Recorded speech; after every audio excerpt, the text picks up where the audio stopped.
Welcome to Login Aid. In this video, I'm going to guide you on how to turn off AirPlay on iPhone. It is a very simple step. There are two ways, so we will go step by step. Firstly, you need to open your settings.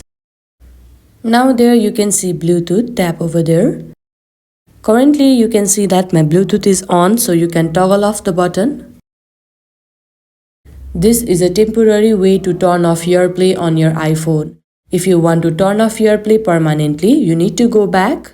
Now there you can see the option General, tap over there.